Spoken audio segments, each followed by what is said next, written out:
Hello, Hi everyone. my name's Miranda, and I would like to introduce you to our video podcast, How to Be a Happier Head. So, I think you need to know who Michael is to understand why we're doing this. Hi, I'm Michael. I've been a head teacher in 3 schools, and for many years I was predominantly a very happy head. Okay, and my name's Miranda, and I'm married to Michael, so I think that I supported you to be a happier head. Indeed, And I indeed. also work in education, and so we decided that this would be a good podcast to do. So, this audio podcast is about taking affirmative action to be a happier head, Michael. Yes, I think it's just at the outset to say it takes commitment to be a happier head.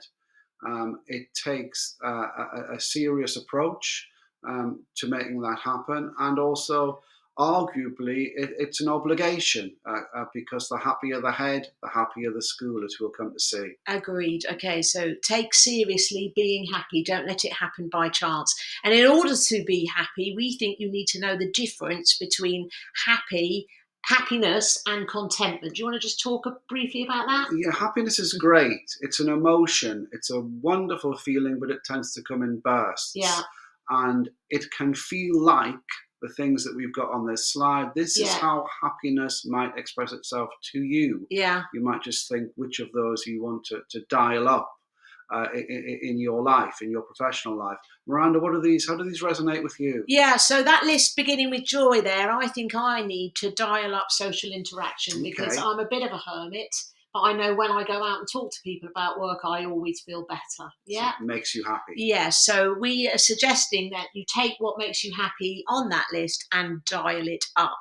But there is the issue of contentment. Do you want to talk about that? Yes, happiness is a great feeling, but it is unlikely to be your permanent state of mind. It can be a bit of a roller coaster. Contentment is much more of a durable and sustainable state of mind, less variable, less impacted by the day to day. Here are some aspects of what a contented leader may look like. You might just want to check off as we go which of these you think apply to you. Okay, and what do you mean, Michael, by being a consistent achiever in order to be a contented head? Contented heads tend to have a sense of satisfaction in their achievement. They tend to recognize and give themselves credit for what they do well. They tend to not have peaks and troughs in their Yeah. achievement. It tends to be a steady trajectory. They plan, they get excited, they take risks, but they still have a record of consistently delivering on the aims they set themselves. So a happy head is one who has a steady trajectory of improvement. Yes, Yeah, yes, okay. indeed. I want to talk about gratitude because gratitude is something that can bring about contentment. And a good strategy for gratitude is at the end of every day, as a leader, you count on your 10 fingers 10 things about the school that makes you grateful. And that is a quick win. And there are other things to think about in terms of contentment. And here they are. And we've put on here, you're more likely to be a contented head if you are coached. And coaching, and we would put that because we're coaches and we're big fans of it. So we're going to move on now to perhaps more practical ways to be a happy head. And we can't do that without talking about Maslow, can we? Well, I'm sure pretty much Yeah, everybody listening in will have seen these basic needs before and heard about Maslow's hierarchy, but it's a good place to start yeah. because, as surprising as it may be, heads kind of neglect one or two of these from time to time. So we want to talk about how these relate. Yeah, so you want to talk about how you put them into your daily life as a head teacher? So this is a kind of how those basic needs might look in your day as a head, and it is surprising how many head teachers neglect one or more of these in their day.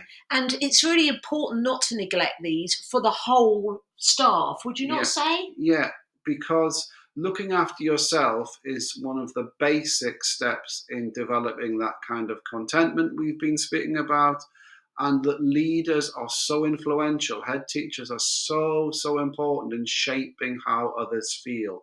And there's a virtuous circle here that if you feel happy, Yeah. your colleagues will feel Yeah. happier and they will perform better. Yeah. And most head teachers feel even happier if their school is successful. So Absolutely. your happiness directly impacts upon the success of your school, thus generating even more happiness. So Sorry, that circle kind of begins to revolve. I was going to interrupt your happiness and move the slide on there Well, you've earlier. done it. You've done I'm it. So sorry about let's that. move on. Let's move on. So sometimes it's difficult to create that virtual circle because you get into thinking traps.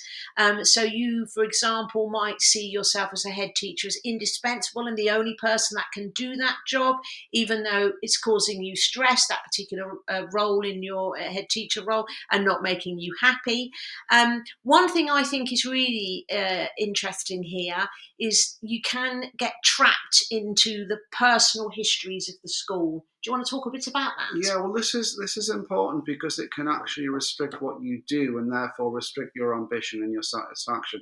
All organisations have got legends, myths, histories, which are embedded in people's memories, and sometimes are at odds with reality because as we talk about them, we reinforce our memories, and that's how our brains work. So it's really important not to neglect people's recollections, not to ignore them or devalue them, but to put them into context, because sometimes people will have perspectives which may not be accurate, which may be negative, which may be inhibiting, and you can't, including your own, incidentally, and you can't rely upon them too much, not if they're getting in the way of things you want to do. You've got to break out of that negative history trap, haven't you, really? Exactly. And also, if you want to be a happy head, you've got to be a happy planner, haven't you? How do you do that? Well, we all do lots of planning, our improvement plans, our development plans, central documents. Heads expend a lot of time and emotional energy on them.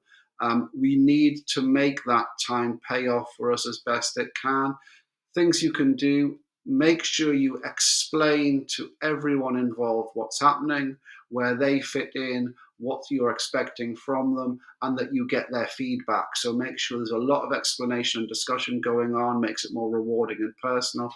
Measure every step of the way, because sometimes if you have an objective in your development plan in September, which comes to fruition the next June, that's an awful long time to wait before you announce your progress. So every couple of weeks, have a look. How far have we got? What have we accomplished? And take note of that. And that enables you to do the third of these bullets, which is to start to celebrate more, not just the big targets, but the small ones as well. So there's a constant culture of recognition of progress. So involve everybody in the happiness of a school improvement plan. Absolutely. And let's get that. And then also, as a happy head, you've got to work effectively with data, information, and emotion. So how do you do that? I think the key here is awareness. Awareness of when you are dealing with data, awareness of when you should be looking at emotions, and only letting the two interact when you know that's the right thing to do. Emotion is clearly highly important, not to be devalued, if anything, becoming more important in the way we lead big organizations. And the head who can use emotion and recognize emotion intelligently is generally going to do a very good job in many aspects. But you can't ignore data. And what often happens is we have very sound, very correct, accurate data, but we allow it to be distorted by emotion. The data says this, but it won't be that way next time. The data says this, but it's not because of what we're doing, it's something else. That ability to be dispassionate when it comes to looking at data and not allowing emotion to actually affect what you are looking at is very important to being successful and therefore content. So not simply rejecting data when it tells us something that we don't want it to. It's a very good way of summarising. Thank you. That's all right. And another thing I think is really important is if you want to be a happy head, you've got to flex your communication skills. I think most practitioners are really good at communicating, but the fact is, as a head teacher, teacher, that's what you're doing all the time. So you need to just keep on improving it and getting better. Would you not say? I would. I think teachers, including head teachers, are generally very effective Yeah. communicators. Yeah, I I would agree. add the caveat that I think that's in certain situations more than others. Yeah, yeah. And we tend to be very good at speaking. We tend to perhaps be less good at listening, Maybe so. which is half of communication. Yes, yes, yes. So I think there's limitations around that, but nonetheless, it's a strength. Yeah, absolutely. And what I wanted to have a look at here is you're suggesting, and this was your side, that you've got to develop your charisma. And I thought you either had charisma or you didn't have charisma. A common misconception, Oh, okay. and to an extent, charisma is in some individuals natural. It's Yeah, something that they are born with. yeah, To a large extent, charisma is dependent upon circumstance, on yeah, context, on situation, and also there are skills you can develop which will make you more charismatic in terms of how you look at people, how you speak to people, how you approach and stand.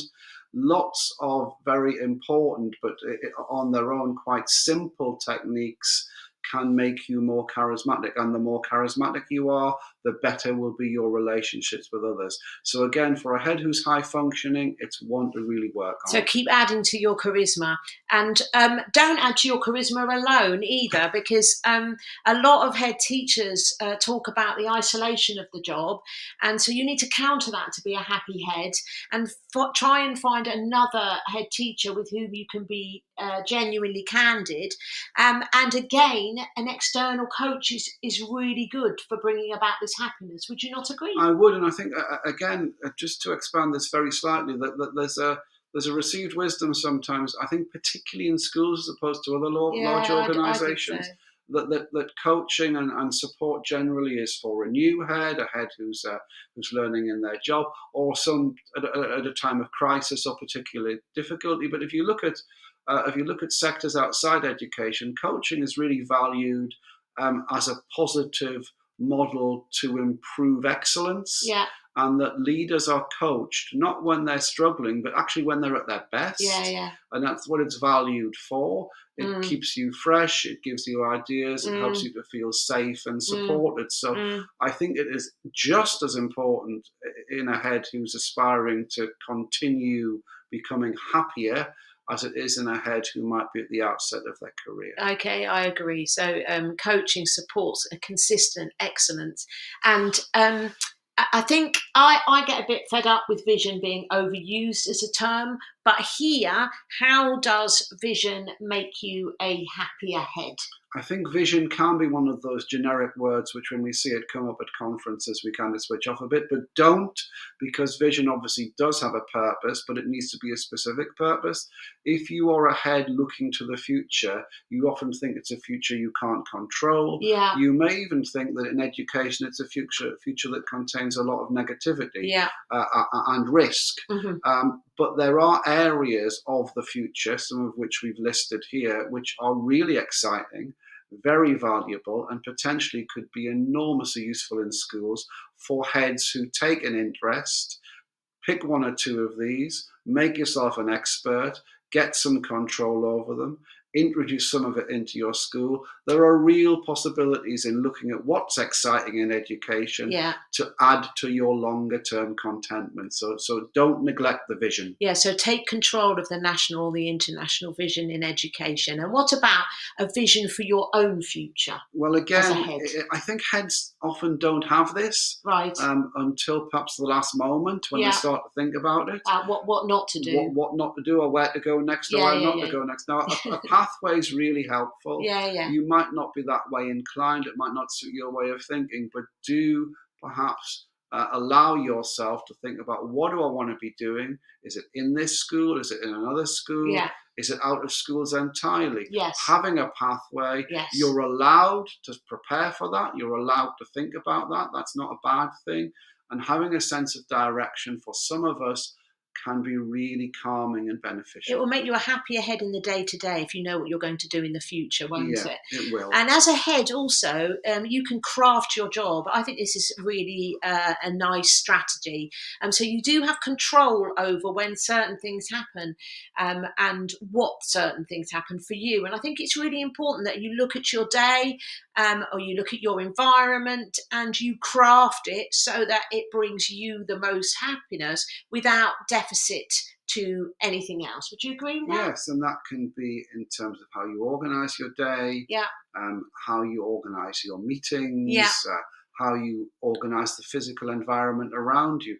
All of these are legitimate things for heads to influence. You know, you do have a lot of authority in your school, and without misusing it, you can shape the school and the school day in ways that suit your way of working. I So agree. I think this is a really useful way of maximizing both your abilities Yeah, and your preferences. yeah, shape your job to make you happy. And I wanted to get rid of this slide. You wanted to keep it in. So, what about this idea of having an audit of your team to see if they are happy? I think this won't work in every situation, but Yeah, if we're talking about heads making themselves happier, yeah, and some of us have teams which are functioning at a high level, yeah, but you want that extra 5%, ten yeah, percent. If you feel this would work for your team, then you yeah, might want to think about having some kind of audit or review which looks at some of these issues. If you can resolve or move on your leadership team, that kind of culture might begin to permeate more widely in the organization. Go carefully. yes, If I were doing this, I would probably have someone external come yes, in and do it. yes, But I think if you have a team and if you are the kind of leader who feels, yes, this would add value and we'd get something personally out of it, yeah. why not think about this kind of review? Something to think about, Yeah, definitely. definitely. And also, in order to be a happy head, you need elephants, dead fish, and vomit. Well, I came across this when Yeah, were preparing the broadcast, and this apparently is used in Airbnb yeah, by the executives of the company when they meet.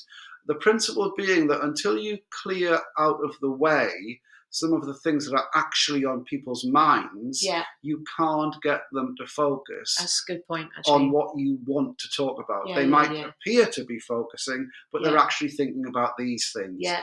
And it seems to me that this is really powerful. This really resonated with It me. did, yeah, In schools, we tend to be driven by the day to day. We tend to be driven by the bell. Finding the time to just let people talk can be difficult. yeah, Nonetheless, unless you clear these things out, yeah, you are always going to be limited yeah, in talking about what you really want to do. yeah, So just bear them in mind. yeah, Try and find the time. yeah. Clear them out. And then you'll be happier. Right. So, to sum up, how to be a happier head, as we said at the beginning, we want you to take this seriously. We don't want your happiness to come by chance. So, if you look at the last bullet point there, take action to be happier because it works. And if you understand the difference between happiness and contentment, then you're more likely to enjoy your headship for longevity. Um, Thank you so much for listening. Thank you. We're really passionate about this. We think you have a right to be a happy head teacher, and we think you can be a happy head teacher. So, thank you very much.